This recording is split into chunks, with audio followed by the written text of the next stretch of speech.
So I'm in the middle of editing a video that thoroughly examines the 11 film adaptations of Nicholas Sparks. But I thought I'd take some time here to talk about how people of color are treated in his films. As you can see, every single male and female lead in all 11 films are white. Which totally makes sense, because every Sparks book is set in his home state of North Carolina. And as we know, there are no people of color in North Carolina. I thought I could get away with just making a funny little supercut of every line of dialogue by a person of color in a Nicholas Sparks film. And I did, in fact, collect them all together, but it ended up being like 20 minutes and not that funny. So instead, I have created a medley, a soupçon of the people of color of Nicholas Sparks movies. Something a little like this.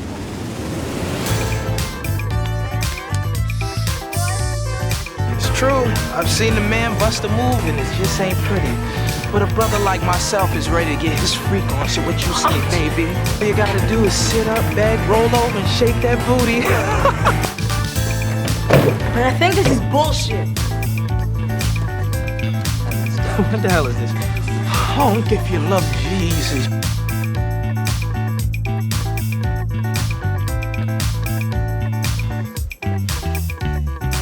Looking good, dude. Feeling good. You like him. He's very funny. The children are here, not yours, his. As my grandmama used to say, count your blessings and keep on stepping. Don't play me. So now we know he's rich. What's letters like this anymore? All right, fellas, here's the deal. Requesting permission to extend my tour, sir. It's unanimous? You're in a hospital in Germany. You're doing just fine. I'm impressed, but I'm not stupid. I actually miss my family.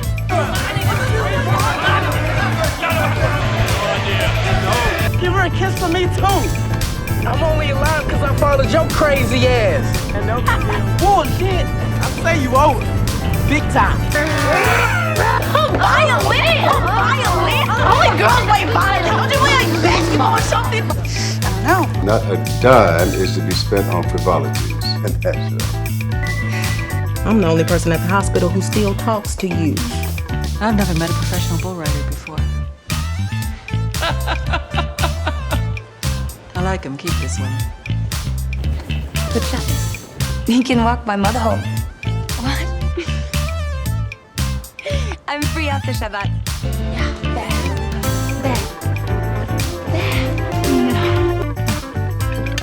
Are you a boy? Look, guys, we promised the kids we'd be home for popcorn and monster movies. Sir? I've identified 32 characters with lines played by actors of color, exactly 16 men and 16 women. Some have barely a word, and a few are significant characters. All of them, of course, are supporting roles. If you're a woman of color in a Nicholas Sparks movie, you'll most likely be a nurse. And if you're a man of color, you're probably a soldier. According to a 2020 article in the New York Times, 43% of the U.S. military is made up of people of color. Both Dear John and The Lucky One contain multiple scenes of soldiers in the military. Considering how many people of color serve, it would have been very strange if they weren't represented in the film, so that kind of makes sense. But in a 2017 survey, only 19% of nurses in America were people of color. So why do they make up over a third of the non-white female speaking roles in Nicholas Sparks movies? 2 of the 6 nurses appear to be unnamed Asian women with very small roles. The other 4 all have a little something in common. It's a lovely day outside. I was just about to strangle him. Oh, shit. Lunch will be served in the sunroom today. Just hold on and suck in. Mommy, here's Miss Scarlett's pickles. I can't help but see the similarities to the mammy stereotype here. Large women, invariably serving their white patients, often with a certain amount of attitude or, dare I say it, sass. Uh-huh. I mean, another character in The Notebook gets even closer to being a literal mammy. Oh, I'd be happy to pack your things, Miss Allen. But I want to be clear, I am not criticizing these performances. I think they are all actually quite excellent. But it's clear how they conform to a stereotype. They are occupying a space that Sparks and the filmmakers feel most comfortable placing them. See also the musical characters and religious figures in the films.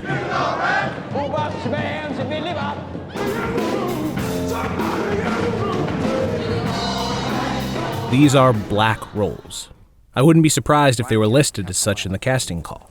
But I don't want to be disingenuous. There are some less stereotyped roles in these films, like Principal Miller in The Lucky One, Morgan Dupree, attorney at law in The Best of Me, and Adrian Francis, Sophia's boss in The Longest Ride. In all 11 Nicholas Sparks movies, there are only 3 characters of color that strike me as particularly significant. 2 of those 3 play the role of best friend to the protagonist. Viola Davis's seaside B&B owner Jean in Nights in Rodanthe, and Al Thompson's loudmouthed Eric in A Walk to Remember.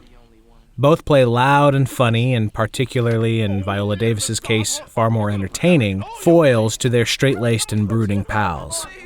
Seriously, I can't tell you how much I'd rather watch Viola Davis's affair with a pool boy in Miami than Diane Lane and Richard Gere moping around in North Carolina. And then there's the peculiar case of Una Chaplin.